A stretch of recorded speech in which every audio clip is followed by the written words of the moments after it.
各位觀眾大家好，歡迎收睇26分鐘見證實錄。本國今年嘅通脹持續有放緩嘅趨勢，並且逐漸翻到去央行定下嘅目標。而大部分嘅消費價格增長都有放緩，汽油價格亦都唔例外。咁其中，卑詩省嘅油價嘅跌幅亦都係較其他省份大㗎。咁駕車人士或者可以暫時鬆一口氣。根據汽油價格追蹤網站 GasBuddy 嘅數據就顯示卑詩省大溫地區今個夏季普通級別嘅油價每公升徘徊喺1.7元嘅水平。咁即使卑詩省嘅油價有回落，但係仍然係高於全國嘅平均水平㗎。咁究竟油價忽高忽低會帶俾公眾啲乜嘢問題呢？咁所以如果喺而家呢個油價差唔多接近2蚊1公升嘅環境之下，其實對我哋生存都比較大嘅，係啦個影響。There are 3 regions in the United States that influence prices in Canada, and that's really where price discovery takes place. Here in BC, we pay not 1, but 2 separate provincial carbon taxes. They both combined add about 35.6 cents per litre to the cost of gasoline. 大溫地區唔單止物價同人力成本昂貴，汽油價格更加係全國之首。面對大溫百物騰貴，小企業正經歷乜嘢問題呢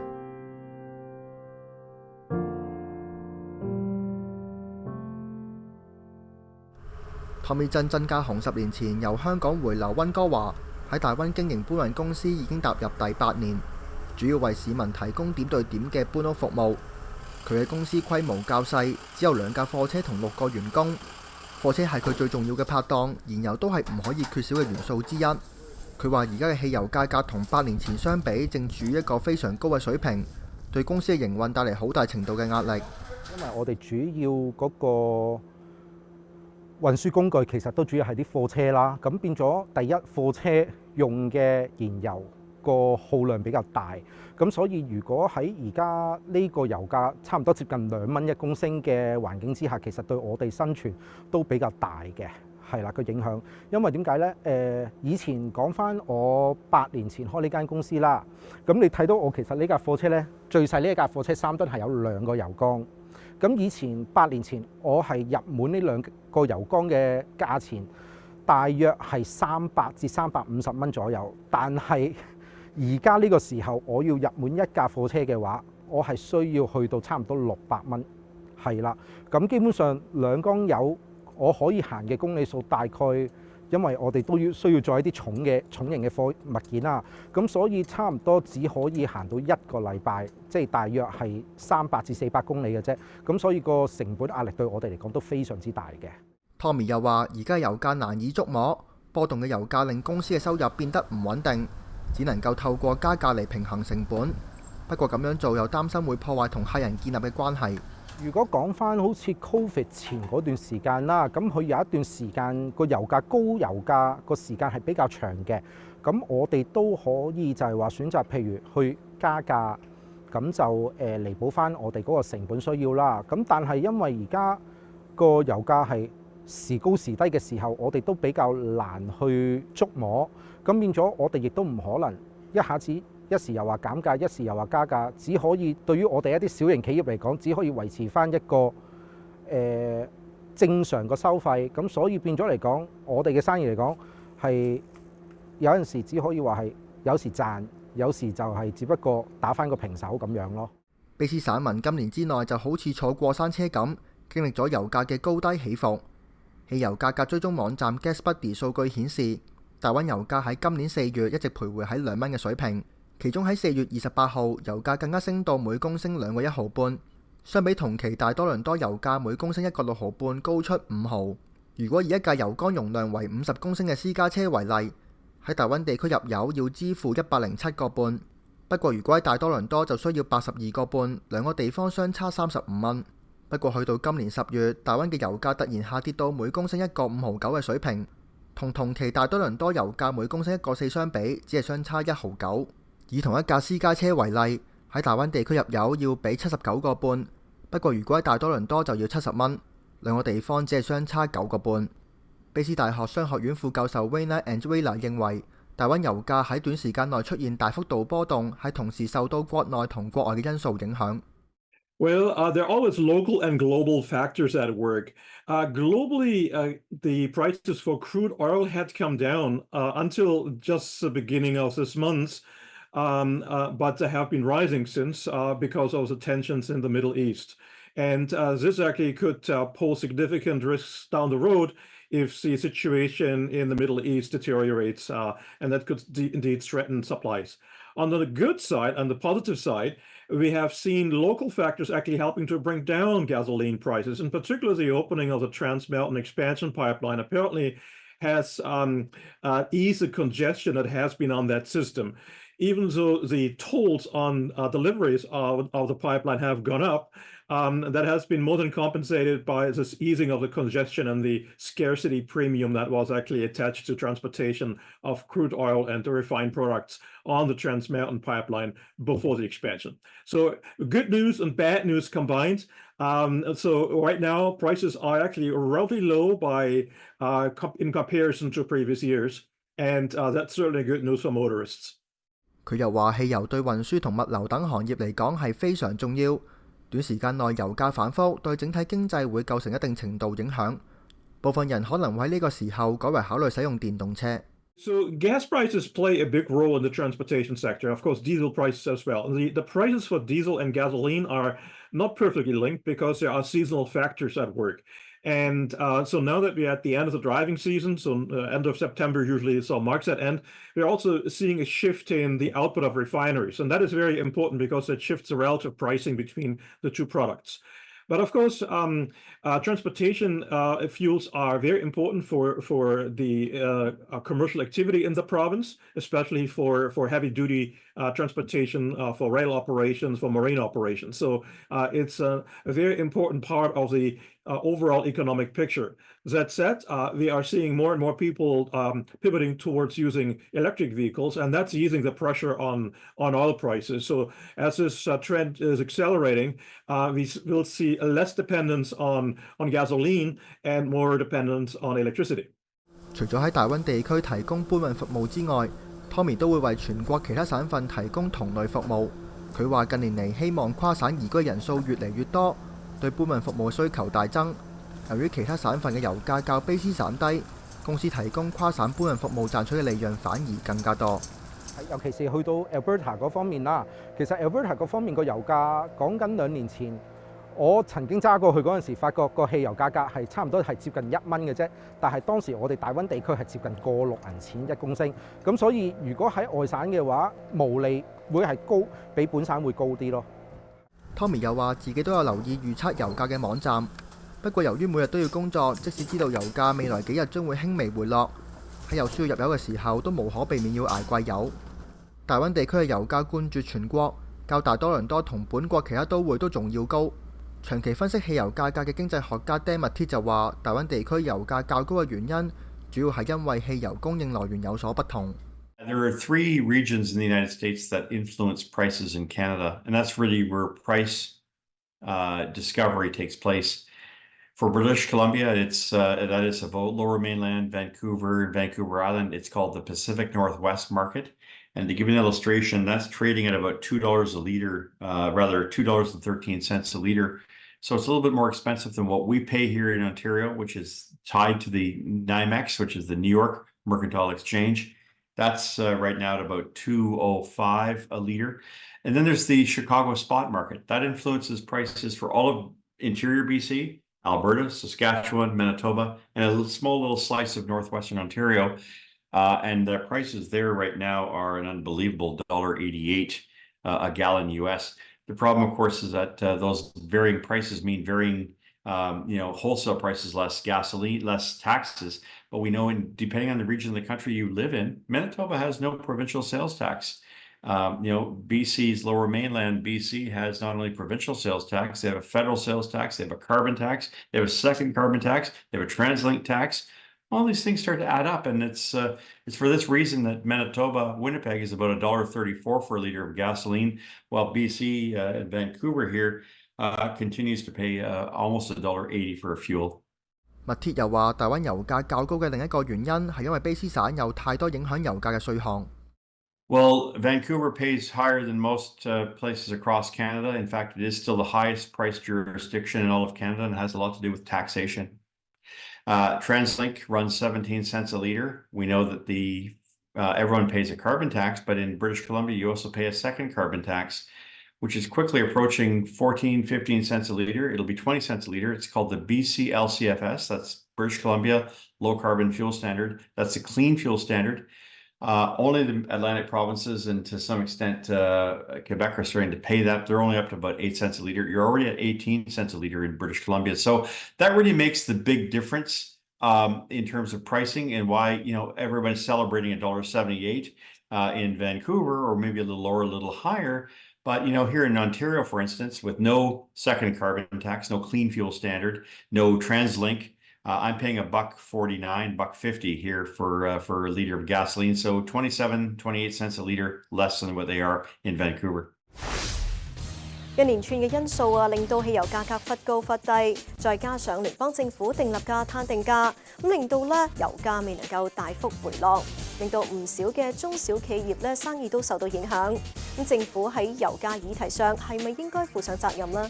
當局又可以點樣去協助公眾去解困呢？我哋下一節翻嚟再睇。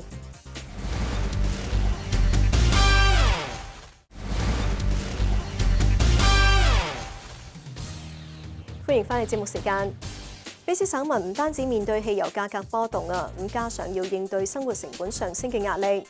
卑詩省新民主黨同埋保守黨都曾經表示會終止碳定價政策㗎，以紓解省民嘅經濟壓力。究竟取消碳定價嘅政策會點樣影響到油價呢？市民又係咪真係能夠受惠呢？為咗應對氣候變化，總理杜魯多喺今年4月1號宣布，碳定價由每公噸65蚊上升到80蚊，聯邦碳稅同相關退稅都隨之上漲。由於卑詩省有自己嘅碳定價方式，因為咁省民未能夠受惠於相關嘅退稅。不過省內嘅油價就受到影響，喺短時間內突然上升。曾家雄 Tommy 就話，碳稅對好似佢哋嘅小型企業影響好大，希望聯邦或者省府考慮取消碳稅。其實我會覺得就係話省政府其實可以考慮翻好似其他省份啦，譬如好似 Alberta Saskatchewan 嗰啲，因為佢哋其他省份其實係冇咗呢個 carbon tax， 即係個碳稅，因為其實加咗碳稅嚟講，個油價的而且確真係高咗好多。咁我睇唔到話點解其他省份可以取消咗呢個碳稅，而我哋 BC 省唔可以呢？咁因為喺碳稅嗰方面，其實好多生活成本其實我哋都好需要依賴個交通運輸啦。咁因為自然你一加咗碳稅嘅時候，當然我哋搬屋公司會係將個收費會提高少少，去彌補翻我哋嘅生活成本啦。咁但係其實我哋去加客人嘅時間，其他嘅營運成本一樣其實自然相對會提高。咁呢個好似係一個連鎖反應嘅。咁對我哋市民或者各方面各行企業其實都唔會有任何幫助咯，喺個高碳稅方面。咁所以其實我會好希望就係話，譬如省政府聯邦政府可以真係將 BC 省個碳稅可以去取消。咁相對嚟講，對我哋嘅普通市民或者一般嘅小企業嚟講，都係有好大嘅幫助咯。卑詩省油價越嚟越高，各界對取消碳定價聲音都越嚟越多。省長尹大衛曾經咁樣講。Our commitment is that if the federal government decides to remove the legal backstop requiring us to have a consumer carbon tax in British Columbia, we will end the consumer carbon tax in British Columbia, and we will because we believe that climate change is real and not a hoax, and that we are required to take action on climate change for our kids, like baby Gwen, and for all of our communities. We will ensure that the big polluters pay the carbon price in our province.To make sure that we're taking action on climate change while protecting people. 加拿大納稅人聯盟卑詩分部總監卡森邊達認為，碳定價對省民同小企業嘅影響太嚴重，省府有必要取消呢一個政策。British Columbian taxpayers and businesses are struggling right now, and the fact that we pay the highest taxes on gas and diesel fuels in North America is a big reason why folks are struggling. So let's talk about these numbers a little bit. Here in BC, we pay not one, but two separate provincial carbon taxes. They both combined add about 35.6 cents per liter to the cost of gasoline. On a minivan fill-up that normal BC families do every single week, that adds about $23 to the cost of gasoline just in those two carbon taxes. But hold on, because it gets even worse. Carbon taxes are just one slice of the big gas tax pie that consumers in BC pay. In total, on a minivan fill-up here in Metro Vancouver, so Vancouver, Richmond, Burnaby, Surrey, folks are paying $52 in total taxes. That's unaffordable, especially at a time when food bank lineups have never been longer, when small businesses in our province are worrying about making their bill payments at the end of the month. It's unacceptable, and our politicians need to start cutting those taxes to make life more affordable for British Columbians. 密鐵都認為碳稅對應對氣候變化幫助唔大，只會損害本國嘅經濟同國民嘅利益。Only the federal Liberals are holding on that provincially. It seems to me that there can be no other alternative now. We've had this experiment. Emissions are not going down, if that's what we're after. And, reality is it's doing far more harm than good. You do need to remove both carbon taxes and let the market decide where prices should be. There's no reason and no excuse why people in Vancouver should be paying more for gasoline that may be made here and products that are made here than what they're paying in Washington State. We can afford to be responsible, but whether you can get rid of the TransLink tax, I don't know. But if you were to take that away, that's 18 cents a liter. The first carbon tax, 18 cents a liter, so that's 36. And the second, the carbon tax, the clean fuel standard, would be another 18 cents. That'd be 54 cents. If I took 54 cents a liter off the price of gasoline today in Vancouver, you can pretty much easily say that the price of gasoline would be a lot closer to $1.25, maybe $1.30 at the most. I'm not saying that that can happen overnight, but it's certainly something we have to look at, because the cost of energy determines the affordability of Canadians and the robustness of our economy, and it is very much undermining prosperity, which I think is a Canadian dream. To the extent that politicians don't get that and believe that a weather tax is somehow anything more than just a tax for government revenues, which goes directly into government pockets to go pay for other programs, it's hurting the economy, it's hurting consumers. 不過 Angela 就話，取消碳定價都未必能夠對油價跌幅帶嚟作用，碳定價反而喺某程度上能夠令低收入家庭受惠。Well, we know what the amount is. That is a carbon price. That is 17.8 cents per liter. Now, much of that revenue will go back to households in the form of various forms of rebates and other factors. So essentially, it is also a form of redistribution that is taking place. So it's not a tax to finance general revenue. The largest part actually is going back in the form of the original tax cuts that Gordon Campbell brought in, as well as the tax breaks, especially for lower income households. So there are two sides to the coin. What motorists pay goes back to households in another way, and so it's really imperative that we not forget the link between the two. So if you cut the carbon pricing system, then many households that rely on the benefits that we have seen from the refunds and rebates, they will disappear too, and that predominantly affects lower income households. 除咗稅務政策，卑詩省近年提出購買電動車回贈計劃，同喺2035年實施100%零排放銷售車輛嘅計劃，藉此推動電動車發展，並希望減低市民對汽油嘅需求。Binder 就認為省府嘅100%零排放銷售車輛計劃唔可行，亦都只會加劇納稅人嘅負擔。So unfortunately, we've seen the BC government take totally the wrong approach to promoting EVs in this province. Through the Zero Emissions Vehicle Act, the British Columbia government has set targets which by 2035 will totally ban the sale of gas and diesel powered vehicles in British Columbia. Now, that's not only wrong, but it's also wildly impractical for the government to actually roll out. It's wrong because British Columbians deserve choice over what vehicles work best for them and their families, but it's also wildly impractical.